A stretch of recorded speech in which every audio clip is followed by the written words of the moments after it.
Graça e paz, meus irmãos. Abram as suas Bíblias no livro de 2 Coríntios, capítulo 2. Nós vamos fazer a leitura e o breve estudo dos versículos 12 a 17. A intranquilidade de Paulo não encontrando Tito. Versículo 12. Ora, quando cheguei a Troade para pregar o evangelho de Cristo e uma porta se me abriu no Senhor, não tive, contudo, tranquilidade no meu espírito, porque não encontrei o meu irmão Tito. Por isso, despedindo-me deles, parti para a Macedônia. Graças, porém, a Deus que em Cristo sempre nos conduz em triunfo e por meio de nós manifesta em todo lugar a fragrância do seu conhecimento, porque nós somos para com Deus o bom perfume de Cristo, tanto no que são salvos como nos que se perdem. Para com estes, cheiro de morte para a morte, para com aqueles, aroma de vida para a vida. Quem, porém, é suficiente para estas coisas? Porque nós não estamos, como tantos outros, mercadejando a palavra de Deus. Antes, em Cristo é que falamos na presença de Deus, com sinceridade e da parte do próprio Deus. Graça e paz, meus irmãos. Vamos continuar o estudo aqui de 2 Coríntios, capítulo 2, dos versículos 12 a 17. Versículo 12 diz assim: Ora, quando cheguei a Troade para pregar o evangelho de Cristo, uma porta se me abriu no Senhor.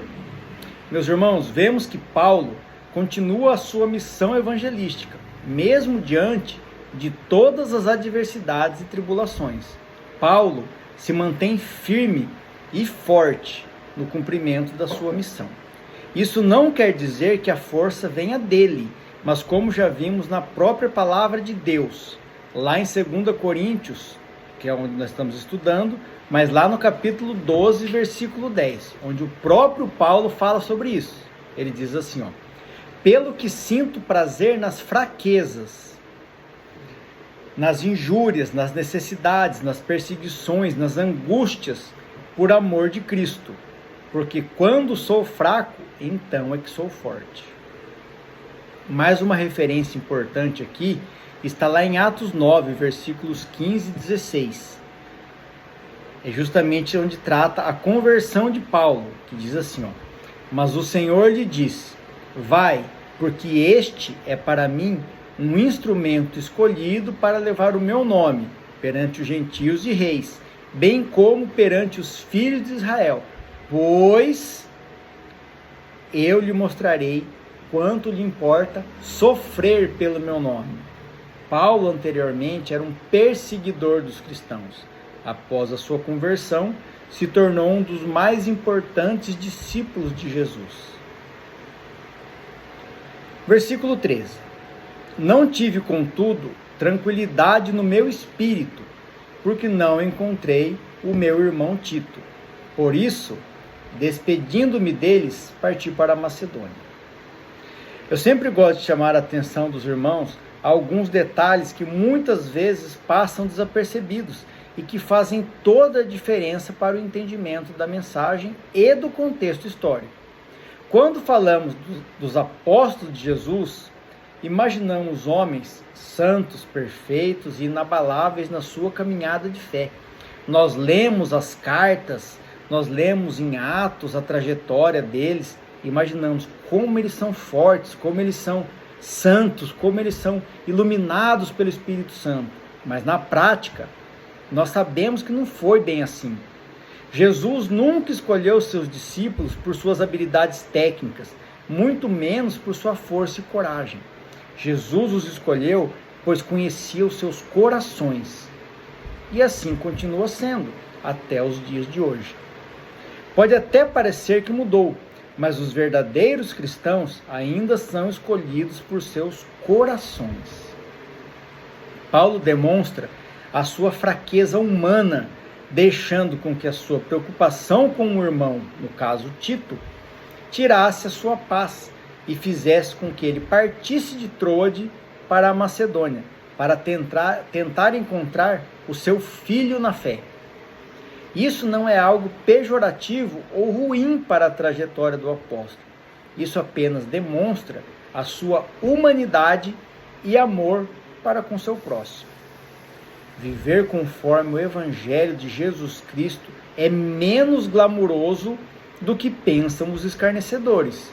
É uma batalha espiritual e até carnal, árdua e constante. Lembrem-se do que Jesus falou lá em Lucas, capítulo 9, versículos 23 e 24. Dizia a todos: se alguém quer vir após mim, a si mesmo se negue, dia a dia tome a sua cruz e siga-me. Pois quem quiser salvar a sua vida, perdê-la-á. Quem perder a vida por minha causa, esse a salvará. Claramente, nós conseguimos observar nessa segunda carta aos Coríntios que Paulo não está vivendo um bom momento. Ele está abalado emocional e espiritualmente. Talvez o peso da batalha esteja sobrepujando todas as forças do apóstolo. Versículo 14. Graças, porém, a Deus, que em Cristo sempre nos conduz em triunfo, e por meio de nós manifesta em todo lugar a fragrância do seu conhecimento. Agora sim, Paulo busca refúgio no único lugar possível para ele nesse momento, nos braços de Deus e Pai. Vejam que exemplo maravilhoso o apóstolo nos traz. Mesmo diante das dificuldades, das dúvidas, do medo, sempre haverá um porto seguro, um lugar onde buscar abrigo, proteção e consolo. E esse lugar é nos braços de Deus e Pai. Deus e Pai. Eu vou trazer uma referência aqui, 1 Tessalonicenses 5,18, que diz assim, em tudo dai graças, porque esta é a vontade de Deus em Cristo Jesus para convosco.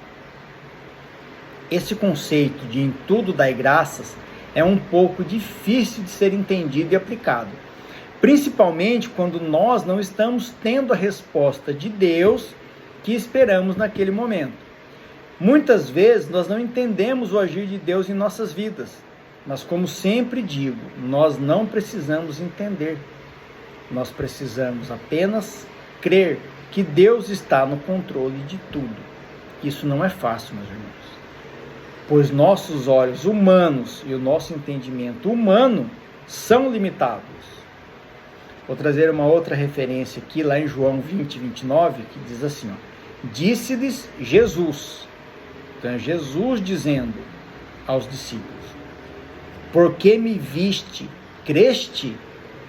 Bem-aventurados os que não viram e creram.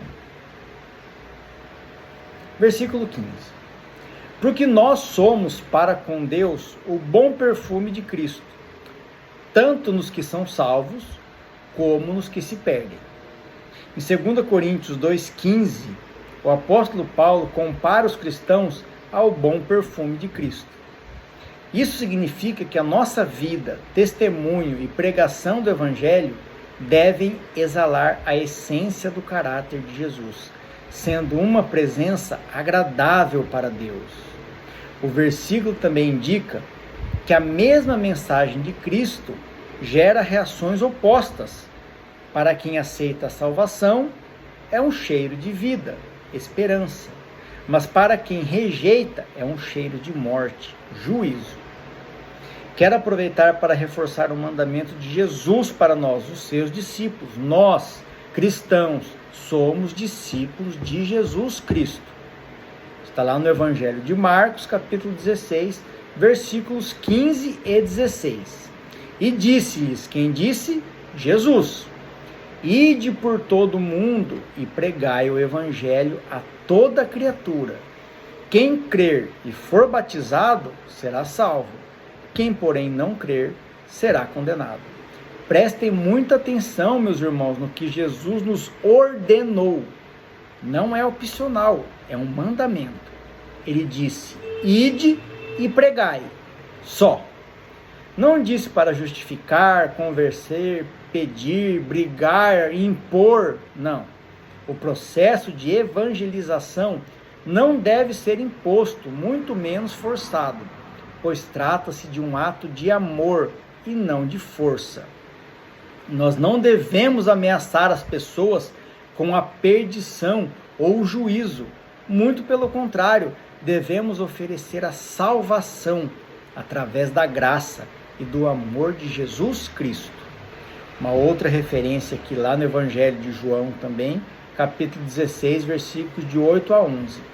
Quando nós falamos Evangelho de Marcos, Evangelho de João, não é o Evangelho do apóstolo, do discípulo, é o Evangelho de Cristo, escrito por um dos seus discípulos. Quando ele vier, convencerá o mundo do pecado, da justiça e do juízo. Jesus falando quando o Consolador vier, quando o Espírito Santo de Deus vier. Do pecado, porque não creem em mim. Da justiça, porque vou para o Pai, e não me vereis mais. Do juízo, porque o príncipe deste mundo já está condenado. Versículo 16. Para com estes, cheiro de morte para a morte. Para com aqueles, aroma de vida para a vida. Quem, porém, é suficiente para estas coisas? Eu quero chamar a atenção de vocês para a segunda parte desse versículo.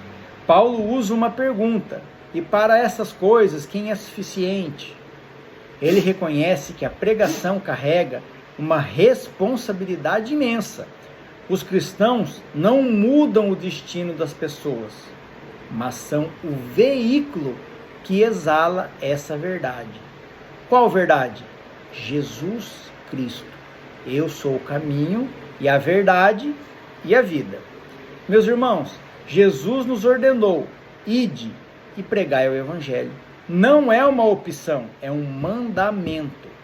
Se você é cristão e não está cumprindo esse mandamento, pare imediatamente e reveja a sua fé. Uma referência, mais uma vez, Evangelho de João, capítulo 14, versículo 15. Olha o que Jesus diz: se me amais, guardareis os meus mandamentos.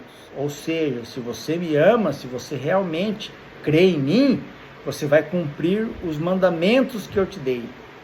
Ide e pregai o Evangelho. Lembra? É um deles. E para aproveitar a oportunidade, vou trazer mais uma referência bíblica para complementar. Quando Jesus enviou os seus discípulos, lá em Mateus 10, versículo 8, Jesus disse: curai os enfermos, ressuscitai mortos, purificai leprosos, expeli demônios. Tudo isso de graça recebestes e de graça dai. De graça. A expressão que nós usamos hoje em dia é grátis, é de graça. Vem da graça de Jesus Cristo. Versículo 17, para concluirmos esse trecho de estudo e para finalizarmos o capítulo 2 de 2 Coríntios. Olha o que o próprio apóstolo Paulo diz: porque nós não estamos, como tantos outros, mercadejando, vendendo, ganhando dinheiro com a palavra de Deus. Antes, em Cristo, é que falamos na presença de Deus, com sinceridade e da parte do próprio Deus. Uma referência para a gente concluirmos aqui, mais uma vez, extremamente importante, lá no Evangelho de Mateus, capítulo 10, versículo 8. Mandamento de Jesus quando enviou os seus discípulos ao mundo: curai enfermos, ressuscitai mortos, purificai leprosos, expeli demônios, de graça recebeste e de graça dai.